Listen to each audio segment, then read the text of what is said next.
2024 K리그는 쿠팡 플레이와 함께. 네, 반갑습니다. 오늘은 6일 열렸던 6라운드 김천 상무와 광주FC와의 경기를 리뷰해 보겠습니다. 결과는 2대1로 김천의 승리로 끝이 났는데요.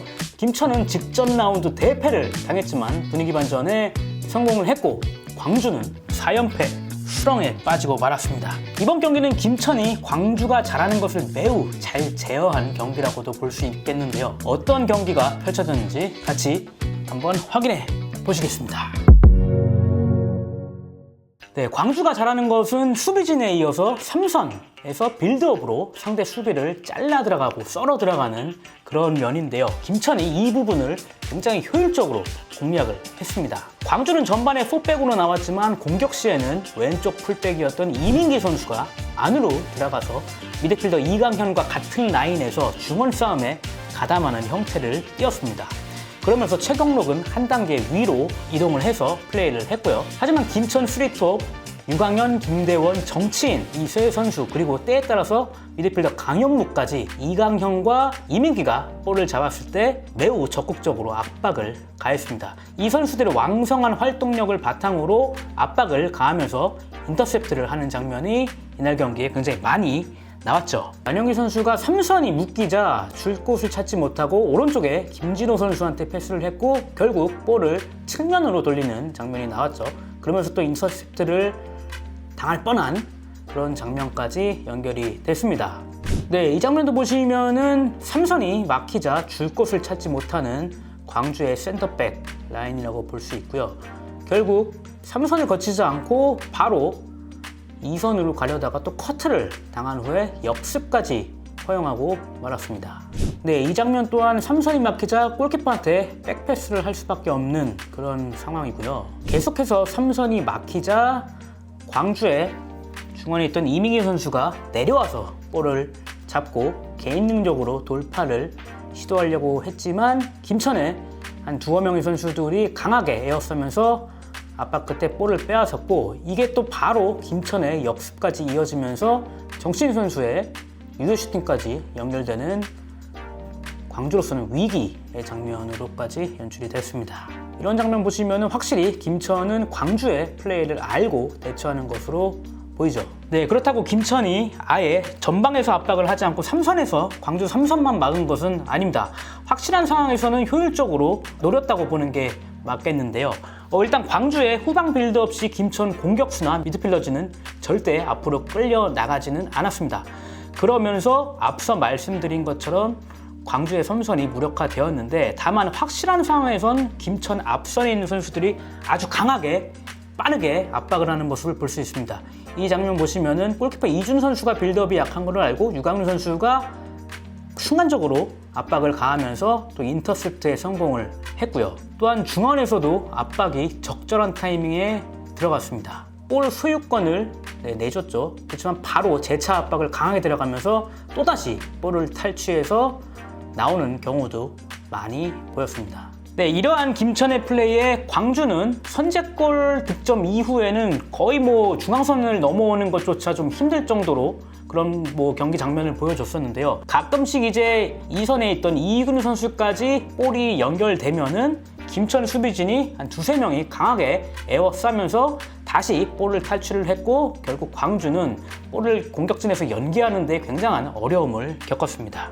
네, 후반전에는 양팀 감독의 지략 대결이 굉장히 인상적이었는데요.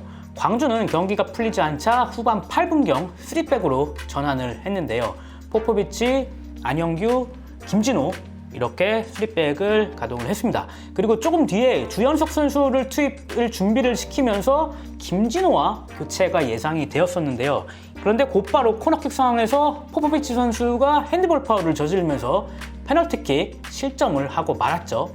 역전당한 이정훈 감독은 수비진을 교체하기보다는 이제 따라잡아야 되기 때문에 득점을 위해서 공격수, 장신 공격수 빅톨 선수를 투입을 하면서 교체 카드를 변경을 했고요.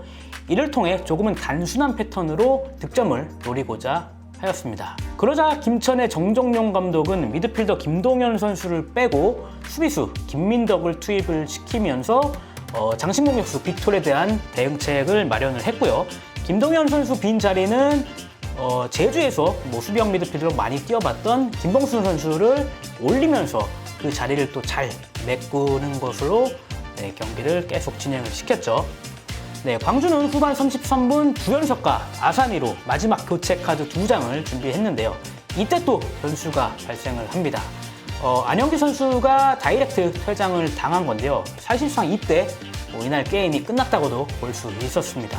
결국 광주는 주연석 말고 센터백 김경재와 아사니를 투입할 수밖에 없었고요.